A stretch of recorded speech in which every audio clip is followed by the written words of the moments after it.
Israel और Hamas के बीच छिड़ा युद्ध अब और भीषण हो गया है। इजराइल, जो पिछले कुछ दिनों से गाजा बॉर्डर पर अपने बख्तरबंद टैंकों और दूसरे कई उपकरणों के साथ तैनात था और हमास के चरमपंथियों को लगातार चेतावनी दे रहा था, उसने आखिरकार गाजा पट्टी में अपनी पूरी ताकत के साथ चढ़ाई कर दी है।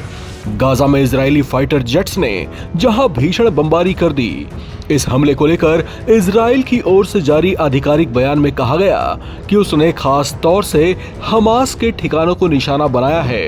दावा किया जा रहा है कि हमास के कुछ कमांड सेंटर्स, छुपने वाली सुरंगों और बंकरों को ताकतवर रॉकेटों और मिसाइलों से वार कर तबाह कर दिया गया है। लेकिन इस हमले में जो सबसे बड़ी घटना मानी जा रही है वो है गाजा के एक स्कूल पर की गई भीषण बमबारी, जिसमें पूरा स्कूल तबाह हो गया।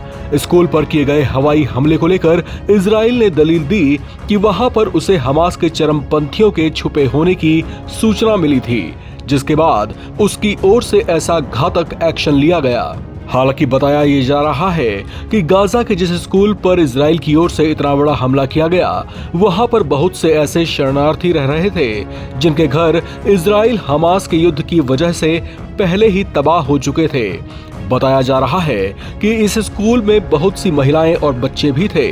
इस हमले में 16 लोगों के मारे जाने की पुष्टि हो चुकी है, जबकि 50 से ज्यादा लोग घायल बताए जा रहे हैं। स्कूल को निशाना बनाकर किया गया हमला इतना खतरनाक था कि पूरा स्कूल मलबे के ढेर में तब्दील हो गया।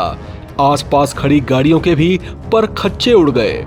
इस संबंध में फिलिस्तीन रेड क्रॉस सोसाइटी की ओर से एक वीडियो भी जारी की गई है, जिसमें घायलों को अस्पताल ले जाते हुए दिखाई दे रहा है। आपको बता दें कि पिछले कुछ दिनों में इजराइल और हमास के बीच संघर्ष में कुछ कमी आती देखी जा रही थी, जिससे ये कयास लगाए जा रहे थे कि ये युद्ध अब जल्दी ही शांत हो जाएगा।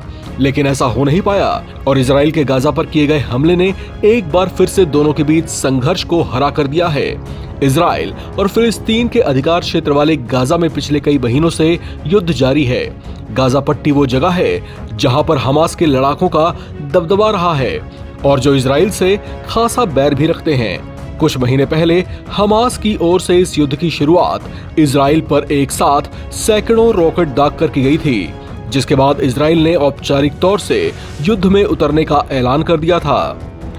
इस खबर में फिलहाल इतना ही। बाकी अपडेट्स के लिए आप बने रहें एनबीटी ऑनलाइन के साथ।